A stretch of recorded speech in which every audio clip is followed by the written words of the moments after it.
Welcome to another episode of Walking in the Footsteps of Faith. This is Season 2, Episode 3, The Gospel Comes to a Roman Colony. We've been following along with Paul on his second missionary journey, and we were last with Paul in the city of Troas, and that was where Paul received a vision from a man in Macedonia asking them to come over and help. And so that's what they do. Paul, Silas, and Timothy, as well as Luke, set sail for the city of Philippi. They would have arrived in the port city of Neapolis. This is a city that today is modern-day Kavala in Greece. This is a historic moment in the spread of the gospel and the mission of God because the gospel has come ashore in Europe for the very first time.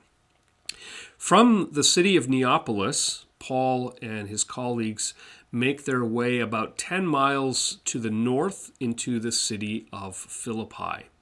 Philippi is an old city. It has dates back to hundreds of years before the time of Christ. It was established by Philip of Macedon during the Greek period, but then about 40 years before the time of Christ, it was colonized as a Roman colony for ex-Roman soldiers. It fostered a very strong Roman identity, Roman culture, Roman citizenship. These things were big deals in Philippi. You can see, looking over the city here, there's a road that runs through the heart of the city. There were temples around as well as a marketplace. And it's here in Philippi that Paul and Silas and Luke begin their gospel ministry.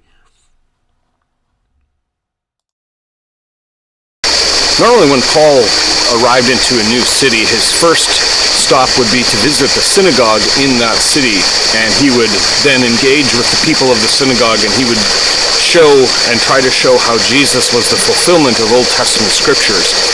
But when Paul arrives in the city of Philippi in about the year 49 or 50 AD, he finds that there is no synagogue in Philippi, and that's probably because there were not enough Jewish men in the city. Normally you needed to have a minimum of 10 men, and anytime you could get 10 men, that would be enough for a synagogue.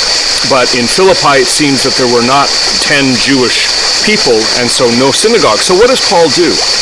Well, he comes to this place here that you see that we are standing here today. This is just outside of the ruins of ancient Philippi, about 20 kilometers or so from the city, from the port of Neapolis, where Paul would have come ashore. He comes here to this creek, and he finds that on the Sabbath day, there were a group of women. They were studying together probably the Old Testament. We are told that they were God-fearing and Jewish women, which means that they at the very least had Jewish background, and even some of them maybe had been Greek or Roman women who also had some belief in God. And so what does Paul do? Paul begins to dialogue with them. He begins to engage with them. He asks them questions and he answers their questions, and he presents the gospel to them. One of the women sitting there in that discussion, or in that essentially that Bible study, was a woman named Lydia. Lydia, we are told, was a dealer in purple cloth. Now that says an awful lot about her. That tells us that she was probably very wealthy, because purple cloth was very expensive. To dye cloth purple, you needed to be able to get the ink from a very small mollusk, and so it was very hard to come by, and you needed an awful lot of it to be able to dye the cloth purple, and so that meant it was very, very expensive, usually only worn by royalty. And so Lydia dealt in this purple cloth. That tells us that she was very well off, and it tells us that she was probably a woman of great stature in the community. And as she's sitting there with Paul and as she's listening and learning, Lydia becomes a believer, and we are told that she is baptized right here in this river. This is the site where, as best we can tell, Lydia was baptized by the Apostle Paul.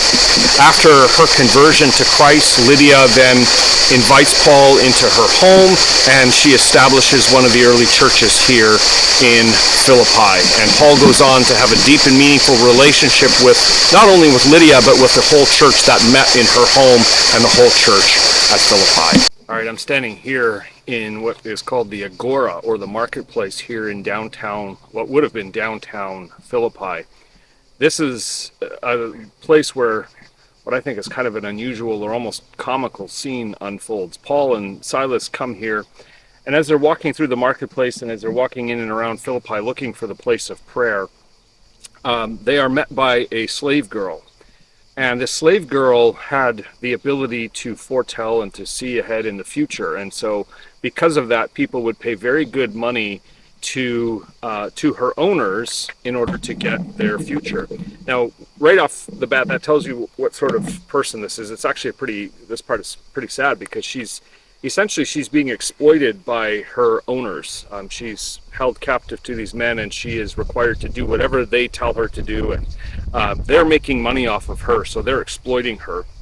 Anyways, Paul and Silas come here, and the slave girl comes and recognizes who Paul and Silas are, and they begin saying that they're acknowledging that they are sent by the Most High God. What's funny, or sort of comical to me, is that this girl keeps this up for day after day after day. And I don't know if you've ever had someone in your life, you're maybe on a long car ride or something, and the kids in the back seat just kept asking or saying the same thing over and over again. And finally, you just get to that point where you just turn around and say, no, that's enough, be quiet. And essentially, that's what Paul does. He turns to her. We're told that he just gets fed up with her, and he turns around to her and commands the demon, the spirit, to come out of her. And of course, the spirit does. And so this girl is then liberated from the powers, the demonic and evil powers that were oppressing her. Now, what you're seeing there is really a show of the power of God. You're seeing sort of powers colliding. You're seeing the powers of evil against the powers of the gospel clashing head on, and the power of God through Paul and Silas overcomes and conquers the power of evil. But this creates a whole new set of problems for Paul and Silas, because they were now the owners of this girl could not make any money off of her, and so they want Paul and Silas arrested. So they drag Paul and Silas right here to this spot, and they accuse Paul and Silas of causing trouble in the city. They don't really mention anything about the slave girl. They just say that they're stirring up trouble in Philippi, in the hopes of getting Paul and Silas into trouble. And of course, that's exactly what happened. Paul and Silas are beaten with many rods, and they're mistreated, beaten, stripped bare, and then they're hauled off to prison. After Paul and Silas are arrested and beaten for driving the demon out of the slave girl, they're brought here to this Roman prison.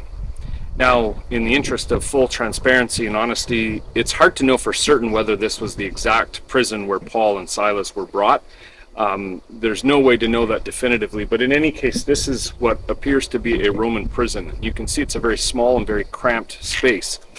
And Paul and Silas, beaten and bloodied and bruised, and in no doubt an enormous amount of pain, they're brought here, and they're chained here to a Roman prison guard.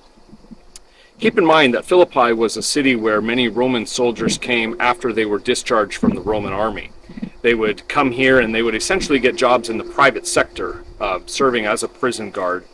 And that's what this prison guard probably was. No doubt he was a very rugged, tough individual. He probably was prone to being very violent, given that he was an ex-Roman soldier. And so Paul and Silas did not have it very well here in prison. And yet what was so striking is that they are singing songs and they're singing hymns. In spite of their pain, in spite of their suffering, in spite of the fact that they're beaten and bloodied, they're singing.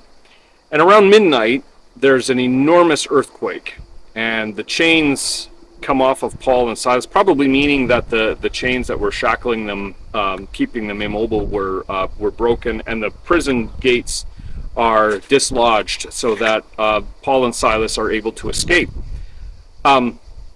In those days, if you were guarding a prisoner and the prisoner somehow managed to escape, it was an automatic death sentence for you, the prison guard. And so this prison guard realizes that in all likelihood, now that his prisoners are going to escape, he's bound for death himself. And so rather than give his superiors the opportunity to kill him, he's preparing to take his own life, and that was really a way to preserve his own honor. But just as he's about to do this, Paul and Silas speak up, and they tell the man to stop because all the prisoners are still accounted for. That moment and that action had such a profound impact on him that he becomes a Christian. He's converted.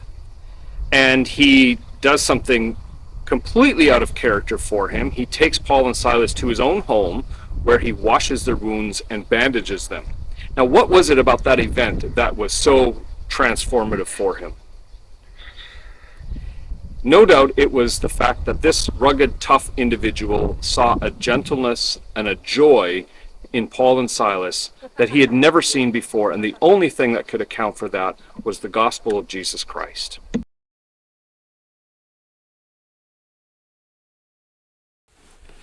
Devout Jewish men had a prayer that they would often pray during that time. They would wake up each morning and they would say, I thank God that I'm not a woman, that I'm not a Gentile, and that I'm not a slave. What's so powerful about this story is that as the gospel begins to spread, we see that it is shattering all of these barriers. Who is it that the gospel comes to in Philippi? It's a woman, it's a Gentile, it's a slave.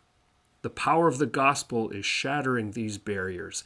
And as Paul and Silas and Timothy make their way out, we will continue to see how the gospel transforms the culture and the world around them.